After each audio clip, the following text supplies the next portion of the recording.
Tá começando mais um Papo Maroto e hoje a gente vai falar sobre saúde, principalmente saúde da mulher. Como todo mundo já está sabendo, a gente vai falar sobre pobreza menstrual e quais são os impactos na vida das meninas, das mulheres, das senhoras e também dos homens trans.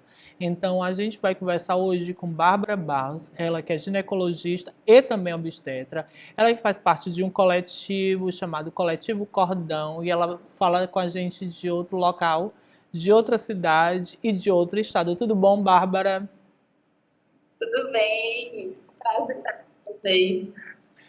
Conta pra gente como é que você tem aliado esse seu lado obstetra com esse seu lado também ativista. Posso dizer assim, ativista ou militante, porque trabalha com esse cordão, com esse grupo coletivo.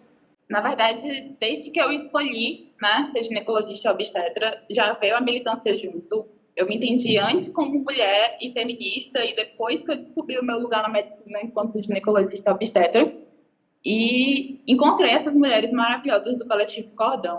A gente trabalha com parto humanizado, a gente traz os debates feministas para dentro do nosso trabalho e os debates sociais também. Então, tá tudo muito misturado. Eu não tenho como separar minha prática enquanto ginecologista e quem eu sou enquanto pessoa política. O termo pobreza menstrual é um termo francês, né? Surgiu na França e ele já tem tomado o mundo todo. É um debate muito atual e ele traz N questões, não só a falta ou o acesso a produtos de higiene, mas principalmente também ao conhecimento da mulher e das pessoas a essa pauta, né?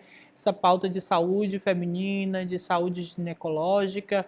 E eu queria saber com você como é Ah, que esse debate chegou em Fortaleza, nos seus grupos de debate, no Grupo Cordão, que você faz parte, e também no Grupo Médico, né? Porque a gente sabe que você está inserido nesses dois universos.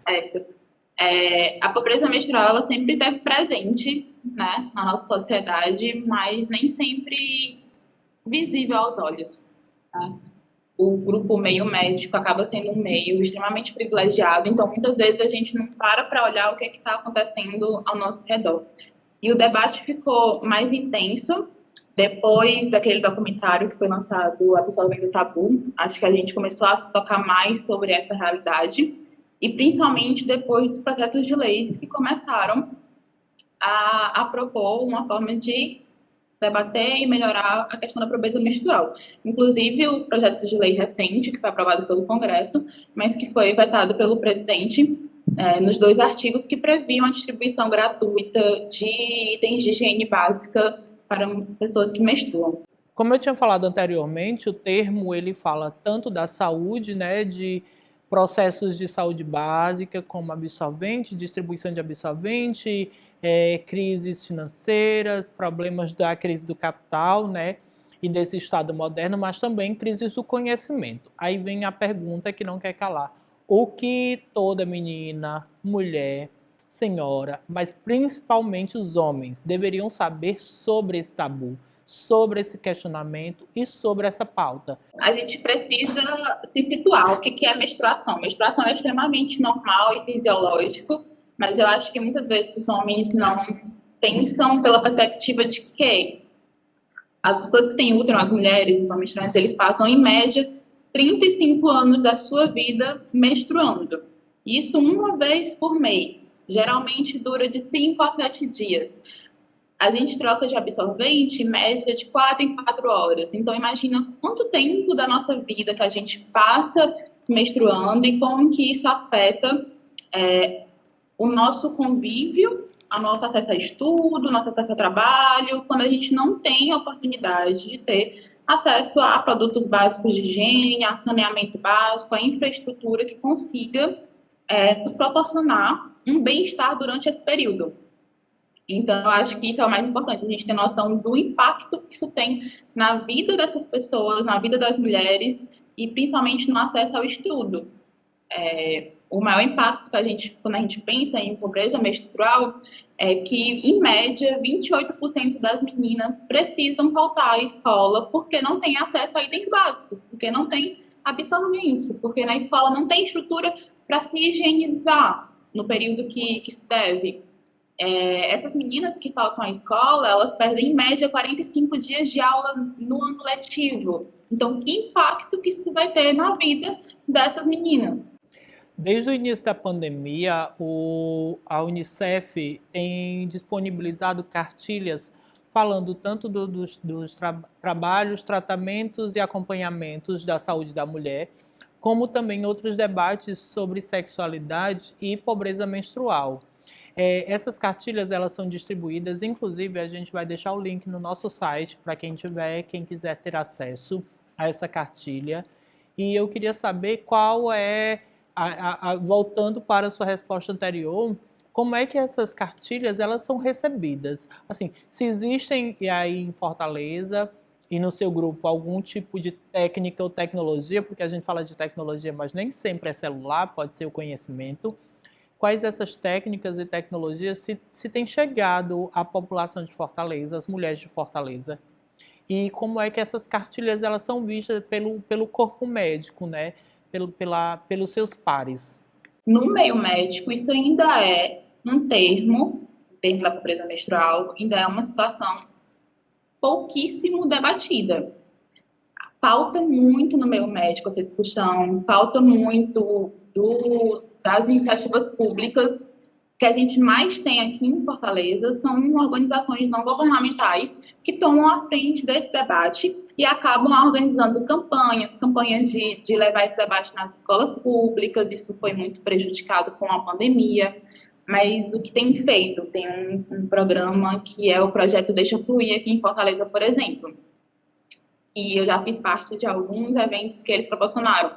Fazem rodas online com associações de bairro, vão levando esse debate para a população que realmente está vivenciando a pobreza menstrual. Tem também projetos para visitar penitenciárias femininas, que é um outro lugar onde pega muito a questão da pobreza, onde a gente tem relatórios informando que as mulheres usam pedaços de jornal, miolo de pão, por falta de itens básicos.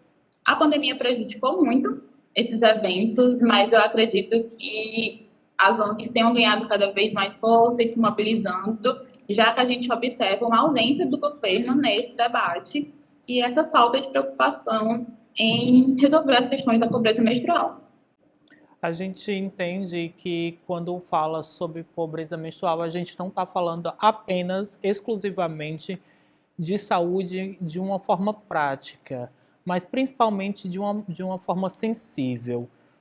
Como é que você poderia nos dizer, e se é possível nos dizer, mensurar os impactos psicológicos da ausência de produtos básicos de higiene para a mulher, da evasão escolar por este motivo, ou do afastamento dessa mulher de vários espaços sociais, a falta de acolhimento, a falta de serviços de saúde básica, como é o impacto mental, como é que essas mulheres são atingidas, se é possível mensurar. Eu queria que você me desse algum relato, alguma informação ou algum depoimento sobre.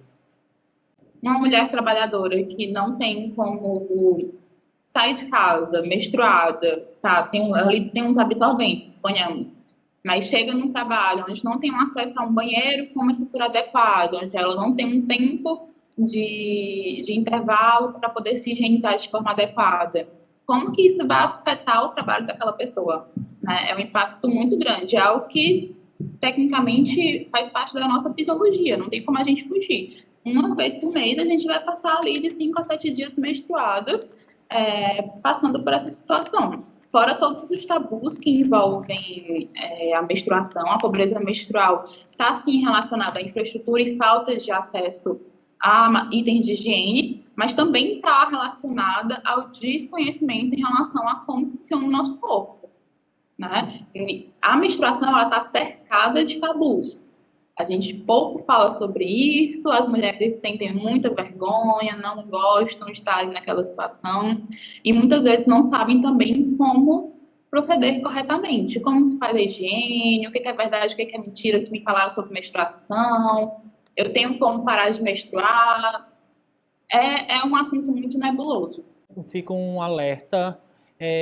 Existem corpos não cisgêneros, não normativos, que também menstruam, e a gente deve ter um pouco mais de sensibilidade para acolher essas corpas, como a gente costuma falar, dentro dos espaços de debate, e pedir um pouquinho mais de acolhimento e afeto. Para finalizar o nosso quadro, porque assim, infelizmente ele tem um tempo de duração, mas esse papo poderia durar horas, e tem as nossas redes sociais e as redes sociais da Bárbara, que a gente tem deixado durante toda a entrevista, mas aí fica aquele convite. Bárbara, qual o seu convite? O que você gostaria de deixar de recado para quem está nos assistindo sobre a pauta, sobre o tema, e para todas as meninas, né, que têm nos visto, nos assistido e que estão precisando daquele acolhimento? Meu recado é que a gente discuta mais sobre menstruação, normalize cada vez mais esse processo que é natural do nosso corpo e que a gente permita debater abertamente sobre isso e também sobre como isso afeta a vida das mulheres. Sair um pouco da nossa bolha, se a gente não tem nenhum problema relacionado a isso, e entender os impactos que a menstruação pode ter na vida das pessoas. E aí, com esse recadinho da Bárbara, que a gente agradece o Papo Maroto de hoje.